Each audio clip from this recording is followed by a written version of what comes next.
ਤਨ ਜਾਣੇ ਵਈ ਕਿਸੇ ਦੀ ਲੱਗੀ ਕੌਣ ਜਾਣਦਾ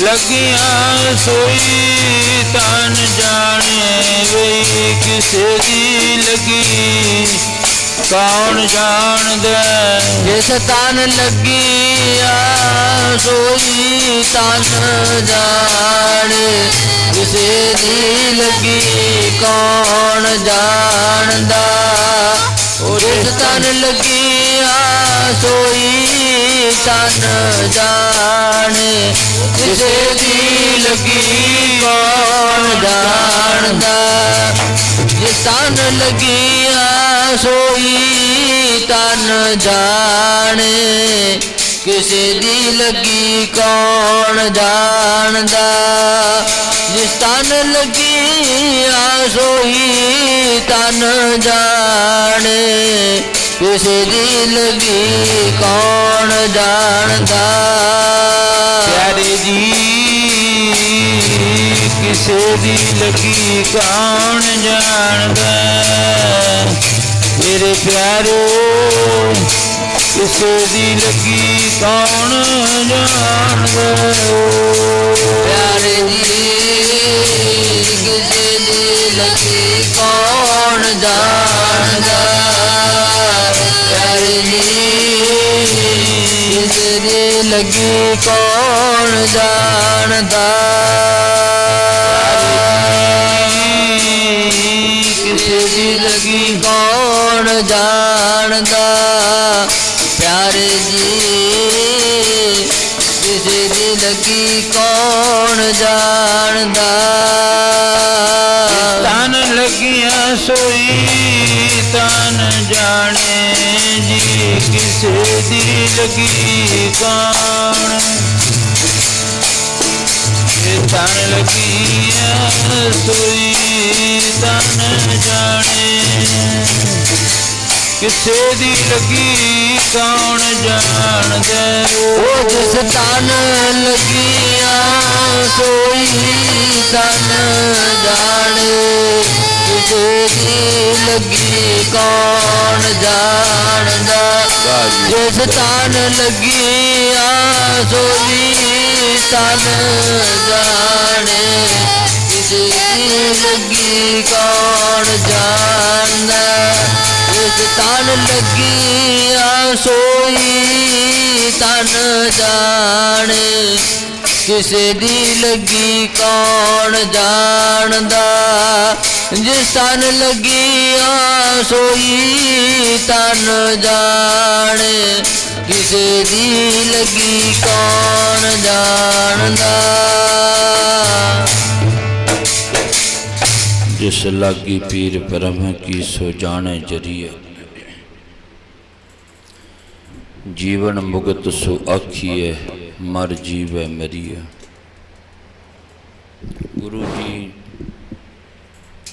ਪਾਵਨ ਤੇ ਪਵਿੱਤਰ ਗੁਰਬਾਣੀ ਅੰਦਰ ਫਰਮਾਨ ਕਰਦੇ ਹਨ ਪਿਤਾ ਜਿਸ ਲਾਗੀ ਪੀਰ ਬ੍ਰਹਮ ਕੀ ਸੋ ਜਾਣੇ ਜਰੀਆ ਜਿਨ੍ਹਾਂ ਦੇ ਇਸ ਤਨ ਰੂਪੀ ਸਰੀਰ ਖੇਤ ਦੇ ਨਾਲ ਜਾਂ ਕਿਸੇ ਮਨ ਦੇ ਨਾਲ ਜਿਹਨੂੰ ਲੱਗੀ ਅਸਲ ਦੁੱਖ ਉਹਨੂੰ ਹੁੰਦਾ ਹੈ ਦੂਸਰੇ ਤਾਂ ਇਹ ਵੀ ਕਹਿੰਦੇ ਨੇ ਵੀ ਬਸੰਤਰ ਹੈ ਆਪਣੇ ਘਰ ਲੱਗੀ ਅੱਗ ਦੂਜੇ ਦੇ ਘਰ ਲੱਗੀ ਬਸੰਤਰ ਲਾਗੀ ਬਾਬੇ ਲਹਿਣੇ ਨੂੰ ਗੁਰੂ ਨਾਨਕ ਤੋਂ ਬਿਨਾਂ ਬਾਬਾ ਲਹਿਣਾ ਤੜਫਦਾ ਫਿਰਦਾ ਹੈ ਪਾਲਦਾ ਫਿਰਦਾ ਉਹ ਮੈਨੂੰ ਤਾਂ ਮੇਰੇ ਗੁਰੂਆਂ ਦੇ ਚਰਨਾਂ ਵਿੱਚ ਬਹੁਤ ਆਨੰਦ ਸੀ ਮਰਜ ਕਹਿੰਦੇ ਉਸ ਫਕਰ ਨੂੰ ਉਸ ਫਕੀਰ ਨੂੰ ਉਸ ਰੱਬ ਦੇ ਬੰਦੇ ਨੂੰ ਪੁੱਛੋ ਬਈ ਜਿਸ ਨੂੰ ਅਸਲ ਲੱਗ ਜਾਵੇ ਕਿਤੇ ਪ੍ਰੇਮ ਦਾ ਬਾਣ ਹਰ ਪ੍ਰੇਮ ਬਾਣੀ ਮਨ ਮਾਰਿਆ ਅਣੀਆਲੇ ਅਣੀਆਂ ਅਣੀਆਂ ਦਾ ਜਿਹੜਾ ਬਾਣ ਹੈ ਮਹਾਰਾਜ ਜੀ ਕਹਿੰਦੇ ਉਹ ਕਿਤੇ ਵੱਜ ਜਾਵੇ ਕਿਤੇ ਸਰੀਰ ਦੇ ਮਨੁੱਖ ਵਿਦੇ, ਇਸ ਮਨ ਦੇ ਵਿੱਚ ਵੱਜ ਜਾਵੇ ਗੁਰਬਾਣੀ ਦਾ ਬਾਣ, ਅੰਮ੍ਰਿਤ ਵੇਲੇ ਦਾ ਬਾਣ ਹੈ ਜਿਹੜਾ ਕਿਤੇ ਵੱਜ ਜਾਵੇ। ਵੀ ਬਾਣੀ ਬਾਰ-ਬਾਰ ਕਿਹਨੂੰ ਸਮਝਾ ਰਹੀ ਹੈ? ਨਾ ਡੰਗਰ ਦੀ, ਨਾ ਪਸ਼ੂ ਦੀ, ਨਾ ਗਾਂ ਦੀ, ਨਾ ਮੱਝ ਦੀ, ਨਾ ਹੋਰ ਬਲਦਾਂ ਦੀ, ਕਿਸੇ ਦੀ ਗੱਲ ਨਹੀਂ ਕਰਦੀ ਹੈ ਬਾਣੀ। ਭਾਵ ਉਦਾਹਰਣ ਦੇ ਕੇ ਤਾਂ ਸਮਝਾਉਂਦੀ ਹੈ ਬਾਣੀ, ਐਸੀ ਗੱਲ ਨਹੀਂ ਹੈ। ਪਰ ਡੰਗਰ ਪਸ਼ੂ ਦੀ ਬਾਬਤ ਇਹ ਨਹੀਂ ਕਿਹਾ ਵੀ ਤੂੰ ਉਹਨਾਂ ਨਾਲ ਆਪਣੀ ਮੱਝ ਖੋਲ ਲਿਆਇਆ ਕਰ, ਇੱਥੇ ਲਿਆ ਕੇ ਦਰਬਾਰ 'ਚ ਬਿਠਾ ਦਿਆ ਕਰ। ਤੂੰ ਘਰੋਂ ਆਉਣਾ ਤਾਂ ਹੈ ਕਿ ਆਪਣੇ ਕੱਟੇ ਦਾ ਸੰਗਲ ਵੀ ਨਾਲ ਫੜ ਲਿਆ ਕਰ, ਉਹ ਵੀ ਸੁਣ ਲਿਆ ਕਰੂ ਬਾਣੀ। ਨਹੀਂ, ਉਹਨਾਂ ਨੂੰ ਤਾਂ ਮਾੜੇ ਕਰਮਾਂ ਕਰਕੇ ਮਹਾਰਾਜ ਜੀ ਕਹਿੰਦੇ ਨਖਿੱਧ ਜੂਨ ਮਿਲ ਗਈ। ਉਹ ਤਾਂ ਹੁਣ ਨਖਿੱਧ ਜੂਨਾਂ ਦੇ ਵਿੱਚ ਹੈ। ਕੀ ਕਹਿੰਦੇ ਨੇ ਗੁਰੂ ਜੀ? ਕਹਿੰਦੇ ਅੱਜ ਮੂੰਹ ਲੁਕਾਉਣਾ ਬਾਣੀ ਪੜ੍ਹਨ ਤੋਂ, ਬਾਣੀ ਪੜ੍ਹਨ ਤੋਂ, ਬਾਣੀ ਸੁਣਨ ਤੋਂ, ਕਥਾ ਕੀਰਤਨ ਕਰਨ ਤੋਂ, ਸੁਣਨ ਤੋਂ ਅੱਜ ਮੁਖ ਲੁਕਾਉਣਾ। ਕਹਿੰਦੇ ਉਸ ਵਕਤ ਫੇਰ ਪਤਾ ਲੱਗੂਗਾ। ਅੱਜ ਲੁਕਦਾ ਹੈ, ਅੱਜ ਕਹਿੰਦਾ ਵਿਹਲੇ ਨੇ, ਇਹਨਾਂ ਦਾ ਤਾਂ ਕੰਮ ਹੀ ਇਹਨਾਂ ਦਾ ਕਰਨਾ ਹੀ ਕਰਨਾ ਹੈ। ਆਪਾਂ ਤਾਂ ਆਪਦਾ ਕੰਮ ਕਰੀਏ, ਸੋਈਏ ਰੱਜ ਕੇ। ਮਹਾਰਾਜ ਜੀ ਕਹਿੰਦੇ ਗੁਰਬਾਣੀ ਦਾ ਉਦਾਹਰਣ ਹੈ ਕਿਵੇਂ ਚਾਰ ਭਾਵ ਦੋਏ ਸਿੰਘ ਮੁਖ ਗੁੰਗ, ਚਾਰ ਪੈਰ ਦੋ ਸਿੰਘ ਗੂੰਗਾ ਮੁਖ, ਤਬ ਕੈਸੇ ਗੁਣ ਗਈਏ। ਹੁਣ ਤਾਂ ਸਿਆਣੇ ਪੁਰਸ਼ ਕਹਿੰਦੇ ਨੇ ਓਏ ਵਾਹਿਗੁਰੂ ਦਾ ਨਾਮ ਲੈ ਲਿਆ ਕਰ, ਉੱਠ ਖੜਿਆ ਕਰ। ਨਾ, ਫਿਰ ਕਹਿੰਦੇ ਉਹ ਜਿਹੜਾ ਮੁਖ ਗੁੰਗ, ਗੂੰਗਾ ਮੁਖ ਹੋ ਗਿਆ, ਤਬ ਕੈਸੇ ਗੁਣ ਗਈਏ। ਕਹਿੰਦੇ ਫਿਰ ਜਪਿਆ ਨਹੀਂ ਜਾਣਾ, ਸੰਗਲ ਪਾਇਆ ਹੋਊ ਗਲ ਦੇ ਵਿੱਚ, ਖੁਰਨੀ ਤੇ ਬੰਨਿਆ ਹੋਊਗਾ। ਫਿਰ ਉਹ ਸਮੇਂ ਅਨੁਸਾਰ ਹੀ ਮਾਲਕ ਨੇ ਕੱਖ ਪਾਉਣੇ ਨੇ। ਇਸ ਥੋੜ੍ਹੀ ਬਈ ਘੰਟੇ ਕੁ ਬਾਅਦ ਫਿਰ ਟੋਕਰ ਚੁੱਕਿਆ ਕੱਖ ਪਾਤੇ, ਘੰਟੇ ਕੁ ਬਾਅਦ ਫਿਰ ਚੁੱਕੀ ਬਾਲਟੀ ਪਾਣੀ ਪਿਆਤੀ। ਨਹੀਂ, ਫਿਰ ਟਾਈਮ 'ਤੇ ਹੀ ਭੋਜਨ ਮਿਲੂਗਾ। ਜੇ ਤੈਨੂੰ ਤੜਕੇ 8 ਵਜੇ ਕੱਖ ਪਾਤੇ ਤਾਂ ਸ਼ਾਮ ਨੂੰ 4 ਵਜੇ ਪਾਉਣਗੇ। 8 ਵਜੇ ਤੋਂ ਲੈ ਕੇ ਸ਼ਾਮ ਤੱਕ ਜਿੰਨੀ ਮਰਜ਼ੀ ਪਿਆਸ ਲੱਗੀ ਰਹੇ, ਜਿੰਨੀ ਮਰਜ਼ੀ ਭੁੱਖ ਲੱਗੀ ਰਹੇ, ਉੱਥੇ ਖੜਾ ਹੀ ਜਿਹੜਾ ਨਾ ਉਹ ਇਸ ਤਰ੍ਹਾਂ ਗਲਾ ਕਮਾਈ ਜਾਏਗਾ। ਮਹਾਰਾਜ ਜੀ ਕਹਿੰਦੇ ਤਬ ਕਤ ਮੂੰਡ ਲਕਈਐ। ਕਹਿੰਦੇ ਉਦੋਂ ਫਿਰ ਕਿਵੇਂ ਮੂੰਹ ਲਕੋਏਗਾ? ਉਦੋਂ ਹੈ ਤੇਰੇ ਕੋਲ ਕੋਈ ਸਾਧਨ ਵੀ ਮੈਂ ਮੂੰਹ ਲਕੋ ਲੂੰਗਾ। ਜਿਸ ਲੱਗੀ ਪੀਰ ਪਰਮ ਕੀ। ਮਹਾਰਾਜ ਜੀ ਕਹਿੰਦੇ ਜਿਹਨੂੰ ਲੱਗ ਗਈ, ਹਾਂ ਮੈਂ ਇੱਥੋਂ ਸ਼ੁਰੂ ਕੀਤਾ, ਜਿਹਨੂੰ ਲੱਗ ਗਈ, ਕਿਸੇ ਨੂੰ ਪਰਮਾਤਮਾ ਦੀ ਬਾਣੀ ਦੀ ਲਗਨ ਲੱਗ ਗਈ, ਉਹ ਬਾਣ ਮਾਰਿਆ ਨਹੀਂ ਆਲਾ, ਉਹ ਖਿੱਚ ਕੇ ਰਾਜਾ ਸੀ ਇੱਕ ਜੋਗੀ ਬਣਾ ਦਿੱਤਾ। ਕੌਣ? ਮਹਾਰਾਜਾ ਭਰਥਰੀ, ਉਜੈਨ ਦੇ ਰਹਿਣ ਵਾਲਾ, 360 ਰਾਣੀਆਂ। ਪਰ ਮਹਾਰਾਜ ਜੀ ਕਹਿੰਦੇ ਬਾਣ ਵੱਜ ਗਿਆ ਐਸਾ। ਫਿਰ ਫਕਰ ਫਕੀਰ ਸਾਧੂ ਐਡਾ ਵੱਡਾ ਬਣਿਆ, ਫਿਰ ਕਈ ਗ੍ਰੰਥ ਵੀ ਲਿਖ ਦਿੱਤੇ। ਫਿਰ ਆਪਣਾ ਜੀਵਨ ਜੰਗਲਾਂ ਦੇ ਵਿੱਚ ਹੀ ਲੰਘਾ ਦਿੱਤਾ ਸਾਰਾ। ਇਹੋ ਜਿਹਾ ਉਹ ਫਕਰ ਫਕੀਰ ਦਾ ਕਿਸੇ ਲੋਟ ਵੀ ਵੱਜ ਜੇ ਬਾਣ, ਕਿਸੇ ਲੋਟ ਵੀ। ਦੇਖੋ ਹੁਣ ਉਹਨੂੰ ਇਹ ਤਾਂ ਨਹੀਂ ਕਿਸੇ ਨੇ ਆ ਕੇ ਆਖਿਆ ਮਹਾਰਾਜ ਭਰਥਰੀ ਨੂੰ, ਕਿਸੇ ਸਾਧੂ ਨੇ ਉਪਦੇਸ਼ ਦਿੱਤਾ ਹੋਵੇ ਵੀ ਚੱਲ ਤੂੰ ਨਾਮ ਜਪਿਆ ਕਰ, ਰਾਜਾ ਹੈ। ਉਹਨੇ ਮੰਨਣਾ ਥੋੜੀ ਸੀ। ਪਰਮਾਤਮਾ ਨੇ ਉਹਨੂੰ ਪ੍ਰੈਕਟੀਕਲ ਕਰਕੇ ਦਿਖਾ ਦਿੱਤਾ। ਦੇਖ ਲਓ ਪਿੱਛੇ ਸੁਣੇ ਸੀ ਆਪ ਜੀ ਨੇ, ਅਮਰ ਫਲ ਲਿਆ ਕੇ ਰੱਖ ਦਿੱਤਾ। ਬੜਾ ਕੀਮਤੀ ਫਲ ਹੈ, ਦਰਗਾਹ ਦਾ ਫਲ ਹੈ। ਉਹ ਫਲ ਛਕ ਕੇ ਬੰਦਾ ਮਨੁੱਖ ਅਮਰ ਹੋ ਜਾਂਦਾ। ਜਿਵੇਂ ਅੱਜ ਵੀ 4 ਪੁੱਤਰ ਨੇ ਬ੍ਰਹਮਾ ਦੇ, ਸਨਕ, ਸਨੰਦਨ, ਸਨਾਤਨ, ਸੰਤ ਕੁਮਾਰ। ਬ੍ਰਹਮਾ ਜੀ ਦੇ 4 ਪੁੱਤਰ ਨੇ, ਜਿਨ੍ਹਾਂ ਦੀ ਸਭ ਛੋਟੀ ਛੋਟੀ ਉਮਰ, ਅੱਜ ਵੀ ਸਰੀਰ ਉਹਨਾਂ ਦੇ ਬੜੇ ਛੋਟੇ ਛੋਟੇ ਨਿੱਕੇ ਨਿੱਕੇ 4 ਪੁੱਤਰ ਨੇ।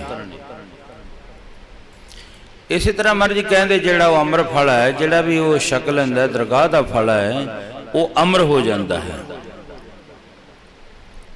ਤੇ ਮਹਾਰਾਜ ਜੀ ਨੇ ਗੁਰਬਾਣੀ ਅੰਦਰ ਫਰਮਾਨ ਕਰਿਆ, ਕਹਿੰਦੇ ਅਮਰ ਫਲ ਦੇ ਪਿੱਛੇ ਨਾ ਫਿਰਦਾ ਰਹੀਂ। ਜੇ ਤੈਂ ਅਮਰ ਹੋਣਾ ਨਾ, ਤੂੰ ਫਿਰ ਇੱਕ ਕੰਮ ਕਰ ਲੈ, ਕੀ? ਉਸ ਦਾਤੇ ਦਾ ਬਣ ਜਾ, ਪਰਮਾਤਮਾ ਦਾ ਬਣ ਜਾ। ਅੰਮ੍ਰਿਤ ਛਕ ਲੈ, ਫਿਰ ਤੂੰ ਅਮਰ ਹੋ ਜਾਏਗਾ। ਅੰਮ੍ਰਿਤ ਪੀਵੈ ਅਮਰ ਸੋ ਹੋਏ। ਮਹਾਰਾਜ ਜੀ ਕਹਿੰਦੇ ਅੰਮ੍ਰਿਤ ਛਕਣ ਦੇ ਨਾਲ ਮਨੁੱਖ ਅਮਰ ਹੋ ਜਾਂਦਾ ਹੈ। ਮਰਦ ਸਰੀਰ ਤਾਂ ਮਰਦਾ ਹੈ, ਸਰੀਰ ਤਾਂ ਭਾਵੇਂ ਜਿਹੜਾ ਮਰਜੀ ਅਮਰ ਫਲ ਖਾ ਲਿਆ, ਸਰੀਰ ਤਾਂ ਉਹਨੇ ਵੀ ਮਰੀ ਜਾਣਾ।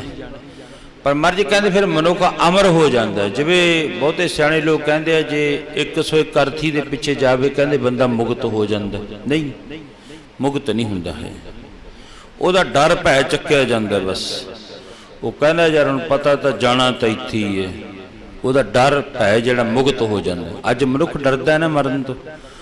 ਮਰਜ ਕਹਿੰਦੇ ਉਹਦਾ ਡਰ ਭੈ ਮੁਕਤ ਹੋ ਜਾਂਦਾ। ਉਹ ਕਹਿੰਦਾ ਕੋਈ ਗੱਲ ਨਹੀਂ, 101 ਦੇ ਪਿੱਛੇ ਜਾਇਆ ਤੇ ਇਹ 101 ਦੇ ਵਿੱਚ ਮੇਰੀ ਵੀ ਵਾਰੀ ਹੈ, ਮੈਂ ਵੀ ਇਹਨਾਂ ਦੇ ਨਾਲ ਹੀ ਜਾਣਾ।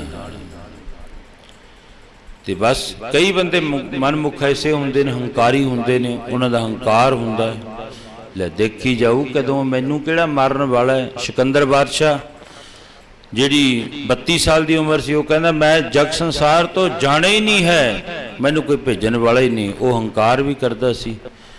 ਤੇ ਸੱਚੇ ਪਾਤਸ਼ਾਹ ਦੀ ਪਾਵਨ ਬਾਣੀ ਕਹਿਣ ਲੱਗੀ ਭਾਵੇਂ ਜਿਹੜਾ ਕੁਝ ਮਰਜ਼ੀ ਕਰ ਲੈ, ਸਰੀਰ ਨੇ ਤਾਂ ਮਰਨਾ ਹੈ। ਸਰੀਰ ਦੇ ਵਿੱਚ ਇੱਕ ਜ਼ਮੀਰ ਹੈ, ਜਿਹਦੀ ਜ਼ਮੀਰ ਮਰ ਗਈ ਭਾਵੇਂ ਸਰੀਰ ਤੁਰਿਆ ਫਿਰੇ, ਜਿਹਦੀ ਜ਼ਮੀਰ ਮਰ ਗਈ ਉਹ ਮਨੁੱਖ ਸੱਚਮੁੱਚ ਮਰਿਆ ਹੀ ਹੈ।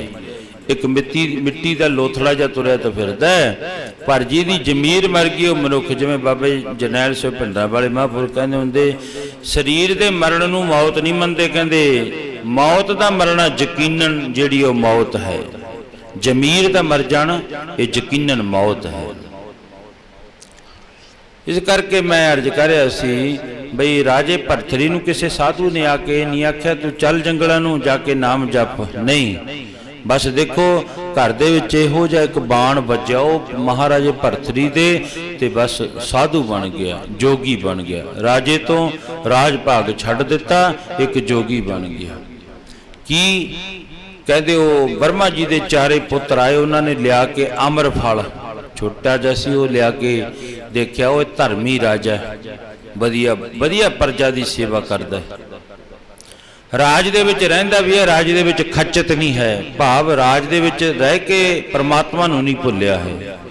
ਰਾਜ ਦੇ ਵਿੱਚ ਵੀ ਰਹਿੰਦਾ ਹੈ, ਪ੍ਰਜਾ ਦੀ ਸੇਵਾ ਵੀ ਕਰਦਾ ਹੈ, ਪਰਮਾਤਮਾ ਨੂੰ ਚੇਤੇ ਕਰਦਾ। ਹੋ ਸਕੇ ਫਲ ਇਹਨੂੰ ਦੇ ਦੀ ਅਮਰ ਫਲ, ਪ੍ਰਜਾ ਦੀ ਹੋਰ ਸੇਵਾ ਕਰ ਲੂਗਾ। ਉਹਨੇ ਫਲ ਰੱਖ ਦਿੱਤਾ, ਪੁੱਛਿਆ ਇਹ ਕੀ ਚੀਜ਼ ਹੈ? ਇਹ ਅਮਰ ਫਲ ਹੈ। ਰਾਜਨ ਜਦੋਂ ਤੂੰ ਅਮਰ ਫਲ ਛਕ ਲਿਆ ਤੂੰ ਮੁਕਤ ਹੋ ਜਾਏਗਾ, ਅਮਰ ਹੋ ਜਾਏਗਾ ਤੂੰ। ਉਹ ਕਹਿਣ ਲੱਗਿਆ ਅੱਛਾ ਠੀਕ ਹੈ ਚਲੋ। ਉਸ ਰਾਜੇ ਨੇ ਫਲ ਲਿਆ, ਅੰਦਰ ਰੱਖ ਦਿੱਤਾ ਸਾਂਭ ਕੇ। ਬ੍ਰਹਮਾ ਦੇ 4 ਪੁੱਤਰ ਮੁੜ ਗਏ। ਸੋਚਦਾ ਰਾਜਾ ਤਖਤ ਉੱਤੇ ਬੈਠਾ, ਇਹ ਫਲ ਮੈਂ ਆਪਣੀ ਰਾਣੀ ਨੂੰ ਦੇ ਦਿਆਂ, ਜਿਹੜੀ ਮੇਰੀ ਰਾਣੀ ਹੈ ਨਾ ਉਹ ਜਿਹੜੀ ਹੈ ਉਹ ਅਮਰ ਹੋ ਜਾਵੇ। ਬਹੁਤਾ ਪਿਆਰ ਜਾਣ ਕੇ, ਭਾਵ ਮਿੱਤਰ ਦਾ, ਅਸਲ ਰਿਸ਼ਤੇਦਾਰ ਦਾ, ਸਾਕ ਸੰਬੰਧੀ ਦਾ। ਮਹਾਰਾਜ ਜੀ ਕਹਿੰਦੇ ਕਦੋਂ ਪਤਾ ਲੱਗਦਾ? ਸੰਗ ਸਖਾ ਸਭ ਤਜ ਗਏ, ਕਉ ਨ ਨਵਹਿਓ ਸਾਥ। ਕਹਿੰਦੇ ਤਾਂ ਹੈਗੇ ਨੇ ਨੇੜੇ ਨੇੜੇ ਹੋ ਕੇ, ਅਸੀਂ ਸਭ ਤੇਰੇ ਹਾਂ, ਤੂੰ ਪਰਵਾਹ ਨਾ ਕਰੀ, ਅਸੀਂ ਤੇਰੀ ਐਂ ਕਰ ਦਿਆਂਗੇ, ਉਹ ਕਰ ਦਿਆਂਗੇ। ਬਿਪਤਾ ਪੈ ਗਈ, ਫੋਨ ਬੰਦ ਕਰ ਲਿਆ ਤੇ ਜਾਂ ਟਲ ਗਏ ਕਿਸੇ ਪਾਸੇ ਵੀ। ਬਸ ਆਪਾਂ ਇੱਧਰਲੇ ਪਾਸੇ ਲੰਘ ਚਲੋ, ਆਪੇ ਗੇੜਾ ਗੂੜਾ ਖਾ ਕੇ ਮੁੜ ਜਾਓ। ਇਹ ਮਿੱਤਰ ਨਹੀਂ ਹੈ, ਇਹ ਸਾਕ ਸੰਬੰਧੀ ਨਹੀਂ ਹੈ। ਇਹਦੇ ਵਿੱਚ ਕੀ ਹੈ? ਇੱਕ ਮਤਲਬ ਹੈ, ਇਹਦੇ ਵਿੱਚ ਪ੍ਰੇਮ ਭਾਵਨਾ ਨਹੀਂ, ਇਹ ਉੱਪਰੋਂ ਵਿਖਾਵੇ ਦਾ ਪ੍ਰੇਮ ਹੈ। ਇੱਕ ਜਿਹੜਾ ਅੰਦਰਲਾ ਪ੍ਰੇਮ ਹੁੰਦਾ ਨਾ, ਮਹਾਰਾਜ ਜੀ ਕਹਿੰਦੇ ਉਹ ਬੋਲ ਕੇ ਨਹੀਂ ਨਿਕਲਦਾ। ਉਹ ਜਿਹੜਾ ਅੰਦਰਲਾ ਪ੍ਰੇਮ ਹੁੰਦਾ ਨਾ, ਉਹ ਅੱਖਾਂ ਰਾਹੀਂ, ਹਿਰਦੇ ਤੋਂ ਉੱਠਿਆ ਪ੍ਰੇਮ ਅੱਖਾਂ ਦੇ ਰਾਹੀਂ ਲਿਖਦੇ ਨੇ ਵਿਦਵਾਨ। ਕਹਿੰਦੇ ਉਹ ਪ੍ਰੇਮ ਜਿਹੜਾ ਨਾ, ਅੱਖੀਆਂ ਵਿੱਚ ਪਰਬਤ ਛੁਪ ਜਾਂਦਾ, ਪਰ ਪ੍ਰੇਮ ਛੁਪਾਉਣਾ ਔਖਾ ਹੈ। ਅੱਖੀਆਂ ਵਿੱਚ ਪਰਬਤ ਛੁਪ ਜਾਂਦਾ, ਪਰ ਪ੍ਰੇਮ ਛੁਪਾਉਣਾ। ਅੱਖੀਆਂ ਵਿੱਚ ਪਰਬਤ ਛੁਪ ਜਾਂਦਾ, ਪਰ ਪ੍ਰੇਮ ਛੁਪਾਉਣਾ ਔਖਾ ਹੈ। ਅੱਖੀਆਂ ਵਿੱਚ ਪਰਬਤ ਛੁਪ ਜਾਂਦਾ, ਪਰ ਪ੍ਰੇਮ ਛੁਪਾਉਣਾ ਔਖਾ ਹੈ। ਅੱਖੀਆਂ ਵਿੱਚ ਪਰਬਤ ਛੁਪ ਜਾਂਦਾ, ਪਰ ਪ੍ਰੇਮ ਛੁਪਾਉਣਾ ਔਖਾ ਹੈ। ਅੱਖੀਆਂ ਵਿੱਚ ਪਰਬਤ ਛੁਪ ਜਾਂਦਾ, ਪਰ ਪ੍ਰੇਮ ਛੁਪਾਉਣਾ ਔਖਾ ਹੈ। ਸਿੱਖਿਆ ਸਿਖਾਇਆ ਮਨ ਲੱਗ ਜਾਂਦਾ, ਪਰ ਪ੍ਰੇਮ ਨਿਭਾਉਣਾ ਔਖਾ ਹੈ। ਸਿੱਖਿਆ ਸਿਖਾਇਆ ਮਨ ਲੱਗ ਜਾਂਦਾ, ਪਰ ਪ੍ਰੇਮ ਨਿਭਾਉਣਾ ਔਖਾ ਹੈ। ਪਰ ਮਨ ਲੱਗ ਜਾਂਦਾ, ਪਰ ਪ੍ਰੇਮ ਨਿਭਾਉਣਾ ਔਖਾ ਹੈ।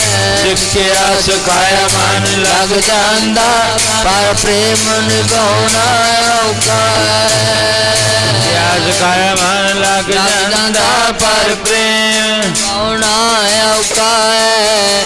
ਸਿੱਖਿਆ ਸਿਖਾਇਆ ਮਨ ਲੱਗ ਜਾਂਦਾ, ਪਰ ਪ੍ਰੇਮ ਨਿਭਾਉਣਾ ਔਖਾ ਹੈ। ਉਹ ਬਾਣੀ ਤੇ ਪੜ੍ਹਨੀ ਸੌਖੀ, ਉਹ ਪਰ ਅਮਲ ਕਮਾਉਣਾ ਔਖਾ ਹੈ। ਬਾਣੀ ਤੇ ਪੜ੍ਹਨੀ ਸੌਖੀ ਹੈ, ਪਰ ਅਮਲ ਕਮਾਉਣਾ ਔਖਾ ਹੈ। ਬਾਣੀ ਤੇ ਪੜ੍ਹਨੀ ਸੌਖੀ ਹੈ, ਪਰ ਅਮਲ ਕਮਾਉਣਾ ਔਖਾ ਹੈ। ਬਾਣੀ ਤੇ ਪੜ੍ਹਨੀ ਸੌਖੀ ਹੈ, ਪਰ ਅਮਲ ਕਮਾਉਣਾ ਔਖਾ ਹੈ। ਬਾਣੀ ਤੇ ਪੜ੍ਹਨੀ ਸੌਖੀ ਹੈ, ਪਰ ਅਮਲ ਕਮਾਉਣਾ ਔਖਾ ਹੈ। ਬਾਣੀ ਤੇ ਪੜ੍ਹਨੀ ਸੌਖੀ ਹੈ, ਪਰ ਅਮਲ ਕਮਾਉਣਾ ਔਖਾ ਹੈ। ਹਾਂਜੀ ਕਹਿਣ ਲੱਗੇ ਦੇਖਾ ਦੇਖੀ ਇੱਕ ਫਕੀਰੀ ਰੇਖਦੀ, ਇੱਕ ਭੇਖਦੀ, ਇੱਕ ਪਿੱਛਾ ਮੁੜ ਮੁੜ ਦੇਖਦੀ, ਇੱਕ ਗਧੇ ਵਾਂਗੂ ਲੇਟਦੀ। ਕਹਿਣ ਲੱਗੇ ਬਾਣੀ ਪੜ੍ਹ ਕੇ ਪੜ੍ਹ ਲੈਣੀ ਸੌਖੀ ਹੈ। ਆ ਦੇਖੋ ਹੁਣ ਸੁਣਦੇ ਹੋ, ਸਾਰੀ ਸੁਣਦੇ ਨੇ, ਆਵਾਜ਼ ਦੂਰ ਤੱਕ ਜਾਂਦੀ ਹੈ। ਕਿੰਨੇ ਕਿ ਸੁਣਦੇ ਸਾਰੇ ਨੇ, ਕਹਿਣਗੇ ਆਵਾਜ਼ ਆਉਂਦੀ ਸੀ ਅੱਜ ਤੜਕੇ ਤੁਹਾਡੀ, ਥੋੜੀ ਥੋੜੀ ਜੀ ਆਵਾਜ਼ ਆਉਂਦੀ, ਡੂੰਗੀ ਜੀ ਆਵਾਜ਼ ਆਉਂਦੀ ਸੀ। ਕਈ ਕਹਿਣਗੇ ਬਹੁਤੀ ਆਵਾਜ਼ ਆਉਂਦੀ ਸੀ, ਕਈ ਕਹਿਣਗੇ ਸਾਡੇ ਕੰਨ ਪਾੜ ਤੇ ਤੁਹਾਡੀ ਆਵਾਜ਼ ਨੇ। ਬਸ ਇਹ ਗੱਲਾਂ ਹੀ ਨੇ ਨਾ। ਦੇਖੋ ਤੁਹਾਡੀ ਆਵਾਜ਼ ਨੇ ਕੰਨ ਪਾੜ ਤੇ, ਸਾਡੇ ਤਾਂ ਦੌੜ ਦੌੜ ਵੱਜਦੀ ਕੀਤੀ, ਵੀ ਡਿੱਗਦੀ ਤਾਂ ਸੀ ਪਰ ਕੋਈ ਸੁਣਿਆ ਤਾਂ ਹੈ ਨਹੀਂ ਵੀ ਕੀ ਕਿਹਾ। ਜੇ ਸੁਣ ਕੇ ਮੰਨੇ ਹੀ ਨਹੀਂ ਵੀ ਹਾਂ ਵੀ ਕਿਹਦੇ ਵਾਸਤੇ ਬਾਣੀ, ਅਸੀਂ ਇਕੱਲੇ ਬਹਿ ਕੇ ਵੀ ਪੜ੍ਹ ਸਕਦੇ ਅੰਦਰ, ਪਰ ਸੁਣਾਉਣ ਦਾ ਭਾਵ ਹੁੰਦਾ ਦੂਰ ਤੱਕ ਕਿਸੇ ਦਾ ਮਨ ਬਾਣੀ ਪੜ੍ਹ ਕੇ ਉਹਦੇ ਕੰਨ ਵਿੱਚ ਪੈ ਜੇ, ਉਹ ਮੰਨ ਲਵੇ, ਉਹਦੇ ਬੇੜੇ ਪਾਰ ਹੋ ਜਾਣਗੇ। ਭਾਵ ਹੀ ਹੁੰਦਾ ਇਹਦਾ ਸਪੀਕਰ ਲਾਉਣ ਦਾ, ਹੋਰ ਕੀ ਹੁੰਦਾ। ਪਰ ਜੀ ਕਹਿੰਦੇ ਪੜ੍ਹ ਲਈ, ਸੁਣ ਵੀ ਲਈ, ਪਰ ਅਮਲ ਕਮਾਇਆ ਨਹੀਂ ਉਹਦੇ ਉੱਤੇ। ਤੇ ਜਿਹਨੇ ਅਮਲ ਕਮਾ ਲਿਆ ਤੇ ਫਿਰ ਉਹਦੇ ਲਾਗੀ ਜਿਸ ਲਾਗੀ ਪੀਰ ਪਰਮ ਕੀ, ਸੋ ਜਾਣੇ ਜਰੀਆ। ਹੁਣ ਲਿਆ ਕੇ ਅਮਰ ਫਲ ਰੱਖ ਦਿੱਤਾ। ਰਾਜਾ ਕਹਿੰਦਾ ਰਾਣੀ ਨੂੰ ਦੇ ਦੀ ਅਮਰ ਫਲ, ਮੇਰੀ ਰਾਣੀ ਦੇ ਨਾਲ ਮੇਰਾ ਬਹੁਤਾ ਪ੍ਰੇਮ ਹੈ। ਚਲੋ ਚੁੱਕਿਆ ਫਲ, ਅਮਰ ਫਲ ਰਾਣੀ ਨੂੰ ਦੇ ਦਿੱਤਾ। ਉਸ ਰਾਣੀ ਨੇ ਫਲ ਫੜ ਕੇ ਰੱਖ ਦਿੱਤਾ ਤੇ ਉਹ ਫਲ ਜਿਹੜਾ ਸੀ ਨਾ, ਰਾਜੇ ਦਾ ਹੱਥੀ ਚਲਾਉਣ ਵਾਲਾ ਹਥਵਾਨ, ਰਾਜੇ ਦਾ ਹੱਥੀ ਚਲਾਉਂਦਾ ਸੀ, ਜਿਹੜਾ ਰਾਜੇ ਦੇ ਬਹੁਤਾ ਨੇੜੇ ਨਜ਼ਦੀਕ ਸੀ। ਰਾਜਾ ਉਹਦੇ ਤੇ ਬਹੁਤਾ ਖੁਸ਼ ਸੀ ਤੇ ਉਹ ਰਾਜੇ ਦੇ ਹਰ ਵਕਤ ਨੇੜੇ ਰਹਿਣ ਵਾਲਾ ਹਾਥੀ ਦੇ ਉਹਦੇ ਉੱਤੇ ਰਾਜਾ ਬਹਿ ਜਾਂਦਾ ਹੈ, ਹਥਵਾਨ ਚਲਾਉਂਦਾ, ਹਾਥੀ ਲੈ ਜਾਂਦਾ, ਦੂਰ ਤੱਕ ਗੇੜਾ ਕੱਢ ਕੇ ਵਾਪਸ ਮੁੜ ਆਉਂਦੇ ਨੇ। ਜੰਗਲ 'ਚ ਜਾਣਾ, ਹੋਰ ਕਿਤੇ ਜਾਣਾ, ਰਾਜੇ ਦੇ ਨਜ਼ਦੀਕ ਰਹਿਣ ਵਾਲਾ ਸੀ। ਤੇ ਰਾਣੀ ਨੇ ਉਹ ਫਲ ਜਿਹੜਾ ਸੀ ਨਾ ਹਥਵਾਨ ਨੂੰ ਦੇ ਦਿੱਤਾ ਵੀ ਇਹ ਤੂੰ ਲੈ ਜਾ ਫਲ, ਤੂੰ ਛਕ ਲੈ। ਚਲੋ ਪ੍ਰੇਮ ਭਾਵਨਾ ਸੀ। ਉਹਨੇ ਵੀ ਫਲ ਪੁੱਛਿਆ ਇਹਦਾ ਗੁਣ ਕੀ ਹੈ, ਜਿਹੜਾ ਇਹ ਫਲ ਛਕ ਲੂਗਾ ਉਹ ਜਿਹੜਾ ਨਾ ਅਮਰ ਹੋ ਜਾਊਗਾ। ਉਹ ਕਹਿਣ ਲੱਗਿਆ ਠੀਕ ਹੈ, ਆਪਣੇ ਘਰ ਲੈ ਗਿਆ। ਅੱਗੇ ਉਹ ਕਿਤੇ ਵੇਸਵਾ ਕੋਲ ਜਾਂਦਾ ਸੀ, ਉਹਨੇ ਉਹ ਫਲ ਚੁੱਕਿਆ, ਵੇਸਵਾ ਕੋਲ ਲੈ ਗਿਆ। ਵੇਸਵਾ ਨੂੰ ਜਾ ਕੇ ਉਹ ਫਲ ਦਿੱਤਾ, ਦੇਖ ਬੜਾ ਕੀਮਤੀ ਫਲ ਹੈ, ਇੱਥੋਂ ਦਾ ਨਹੀਂ, ਇਹ ਦਰਗਾਹ ਦਾ ਫਲ ਹੈ। ਜਦੋਂ ਤੂੰ ਇਹ ਫਲ ਛਕ ਲਿਆ ਤੇ ਤੂੰ ਜਿਹੜਾ ਨਾ ਉਹ ਅਮਰ ਹੋ ਜਾਏਗੀ। ਉਹ ਕਹਿਣ ਲੱਗੀ ਮੇਰੀ ਉਮਰ ਪਹਿਲਾਂ ਹੀ ਪਾਪਾਂ ਵਿਕਾਰਾਂ ਵਿੱਚ ਲੰਘ ਰਹੀ ਹੈ, ਮੈਂ ਕੀ ਕਰਨਾ ਹੈ ਅਮਰ ਫਲ ਖਾ ਕੇ, ਹੋਰ ਮੈਨੂੰ ਪਾਪ ਭੋਗਣੇ ਪੈਣਗੇ। ਇਹ ਫਲ ਹੋ ਸਕੇ ਤਾਂ ਮਹਾਰਾਜੇ ਭਰਤਰੀ ਨੂੰ ਦਿੱਤਾ ਜਾਵੇ। ਉਜੈਨ ਦਾ ਰਾਜਾ ਮਹਾਰਾਜਾ ਭਰਤਰੀ ਹੈ, ਬੜੀ ਪਰਜਾ ਦੀ ਰਾਖੀ ਕਰਦਾ, ਹਰੇਕ ਗਰੀਬ ਗੁਰਬੇ ਦੀ ਸੁਣਦਾ ਗੱਲ, ਹਰੇਕ ਗਰੀਬ ਗੁਰਬੇ ਨੂੰ ਆਪਣੇ ਗਲ ਨਾਲ ਲਾਉਂਦਾ। ਇਹ ਫਲ ਚਲੋ ਆਪਾਂ ਉਹਨੂੰ ਦੇਈਏ ਜਾ ਕੇ। ਚੁੱਕਿਆ, ਹੁਣ ਚੌਥੇ ਥਾਵੇਂ ਫੇਰ ਪਹੁੰਚ ਗਏ, ਜਿੱਥੋਂ ਚੱਲਿਆ ਸੀ ਕੰਮ ਉੱਥੇ ਆ ਕੇ ਫੇਰ ਸਮਾਪਤ ਹੋ ਗਏ। ਇਹ ਵੀ ਇੱਕ ਵੈਰਾਗ ਹੈ।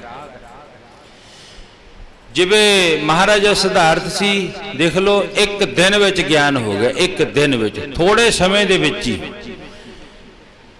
ਮਹਾਰਾਜ ਜੀ ਕਹਿੰਦੇ ਉਮਰ ਛੋਟੀ ਸੀ, ਥੋੜੇ ਸਮੇਂ ਵਿੱਚ। ਧਰੂ ਤੇ ਬਾਰਕੇ ਨੂੰ ਵੀ ਥੋੜੇ ਥੋੜੇ ਸਮੇਂ ਵਿੱਚ ਗਿਆਨ ਹੋ ਗਿਆ।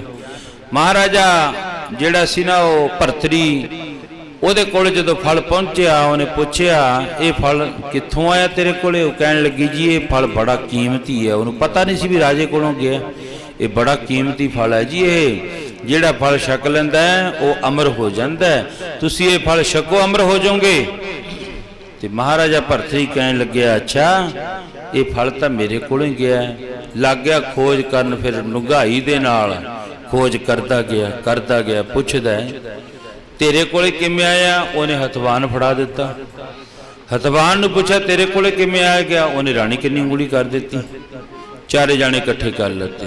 ਉਹ ਮਨਾ ਉਹ ਤੂੰ ਆਪਣੀ ਰਾਣੀ ਉਤੇ ਨਾ ਮਾਣ ਕਰਦਾ ਸੀ, ਹਥਵਾਨ ਉਤੇ ਨਾ ਮਾਣ ਕਰਦਾ ਸੀ, ਦੇ ਕਿੱਥੋਂ ਦੀ ਕਿੱਥੋਂ 3-4 ਥਾਂ ਦੀ ਹੋ ਕੇ ਘੁੰਮ ਕੇ ਫੇਰ ਮੇਰੇ ਕੋਲੇ ਆ ਗਿਆ। ਫਿਰ ਲਿਖ ਦਿੱਤਾ ਗੁਰਬਾਣੀ ਵਿੱਚ ਭਗਤ ਕਬੀਰ ਜੀ ਮਹਾਰਾਜ ਜੀ ਨੇ। ਰਾਜਾ ਪੜ੍ਹਦਾ ਬਾਰ-ਬਾਰ, ਨਾਲੇ ਕਹਿੰਦਾ ਕਹਿਤ ਕਬੀਰ ਕੋਈ ਨਹੀਂ ਤੇਰਾ, ਹਿਰਦੇ ਰਾਮ ਕੀ ਨਾ ਜਪੈ ਸਵੇਰਾ। ਮਹਾਰਾਜਾ ਭਰਤ ਜੀ ਕਹਿਣ ਲੱਗਿਆ ਮੈਂ ਤਾਂ ਬੜਾ ਮਾਣ ਕਰਦਾ ਸੀ, ਪਰ ਅੱਜ ਦੇਖ ਲੋ ਇਹ ਬਣਿਆ ਕੀ ਹੈ। ਬਸ ਫਿਰ ਉੱਥੇ ਗੁਰਬਾਣੀ ਦੀ ਪੰਕਤੀ ਸਿੱਧ ਹੋ ਗਈ, ਜਿਸ ਲਾਗੀ ਪੀਰ ਪਰਮ ਕੀ ਸੋ ਜਾਣੇ ਜਰੀਆ।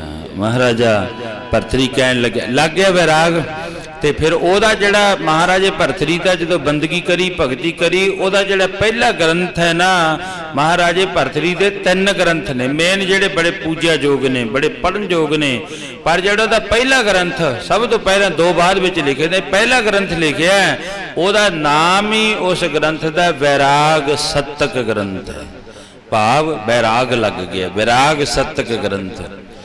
ਤੇ ਉਹਦੇ ਵਿੱਚ ਹੀ ਫਿਰ ਇਹ ਸ਼ਲੋਕ ਜਿਹੜਾ ਉਚਾਰਨ ਕਰਿਆ ਮੋਤੀਅਨ ਕੇ ਮੰਦਰ ਤਜੇ ਛੋਟੇ ਤ੍ਰਿਯਨ ਪਾਸ ਰੇ ਮਨ ਧੋਖੇ ਲਾਲ ਕੇ ਗਹੇ ਪੀਕ ਸੇ ਹਾਥ। ਕੱਲਾ ਕੱਲਾ ਸ਼ਲੋਕ ਉਹਦਾ ਬੜਾ ਜਿਹੜਾ ਪੂਜਿਆ ਯੋਗ ਹੈ, ਪੜਨ ਯੋਗ ਹੈ।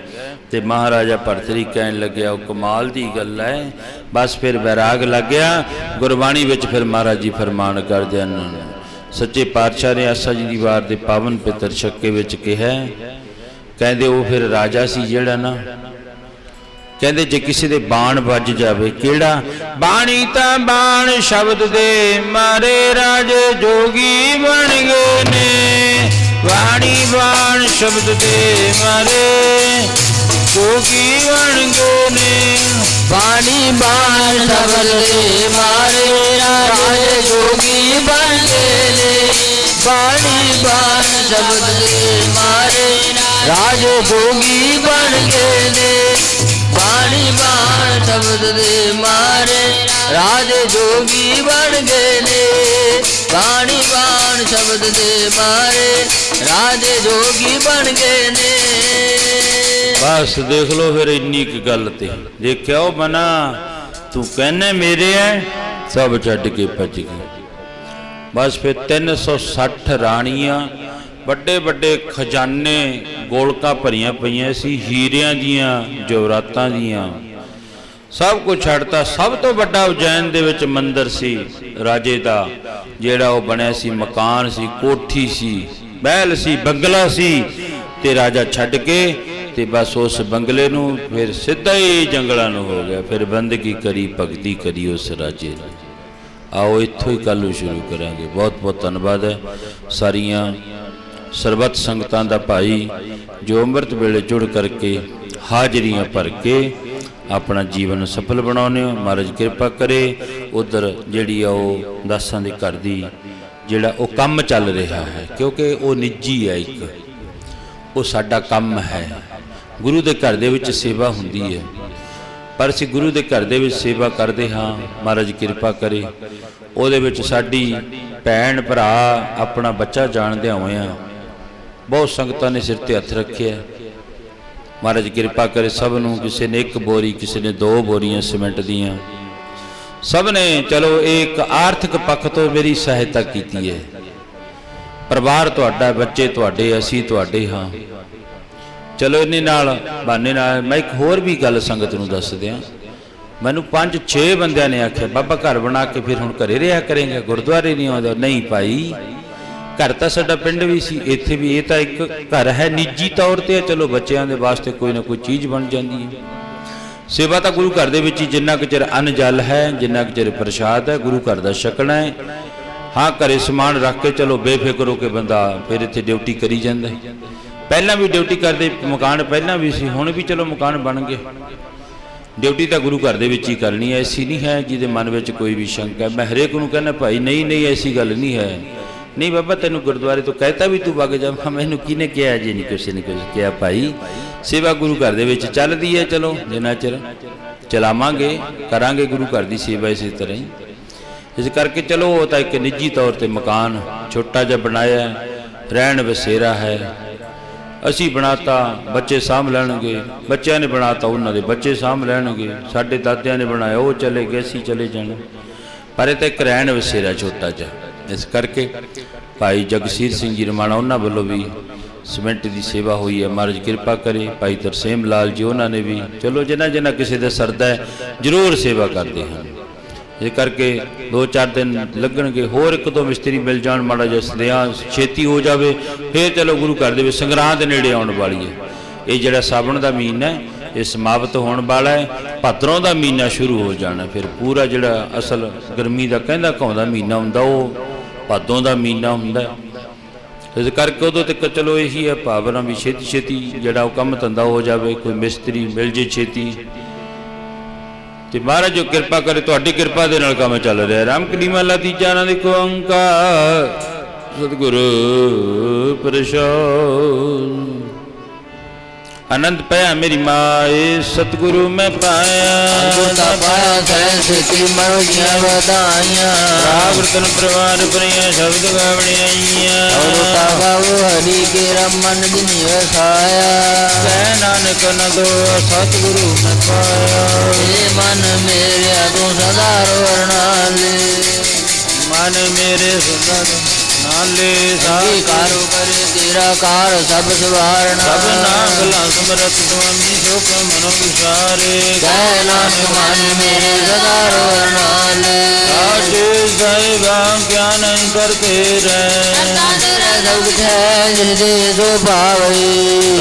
सलाह तेरी नाम मन सावे। नाम जिनका मन वस्या बाजे शब्द कनेरे। है नानक के साहिब क्या नहीं करते रहे। सचा नाम मेरा आधार। साच नाम आधार मेरा जन भूखा सब गवाई। बार साध जो कौन है उसे आज नीचा सब जाइया। सदा कुर्बान गीता गुरु मिटो सीधियां गुड़ियाइया। है नानक सुनो संतोष होत करो प्यारो। सचा नाम मेरा आधारो बाजे पंच भूत कर सपक। अर्थ पक शब्द बाजे कला जित कर तारिया। दूत गीते काल कंटक मारिया। कर्म काया तुझन को से नाम कहना के। नानक दास को हो आदित कार्य नाद वाजे। नंबर पाकियो सगल मनोरथ पूरे। बार ब्रह्म प्रभ आया उतरे सगल बसूरे। सुनता फिक्रे सुनी सच्ची वाणी। अंत लगन पैदल से पूरे गुरते जानी। सच्चे पे सतगुरे भरपूरे। धनवंत नाम गुरु चरण लागे वाजे अनक तूरे। वाहिगुरु जी का खालसा वाहिगुरु जी की फतेह। वाहिगुरु जी का खालसा वाहिगुरु जी की फतेह।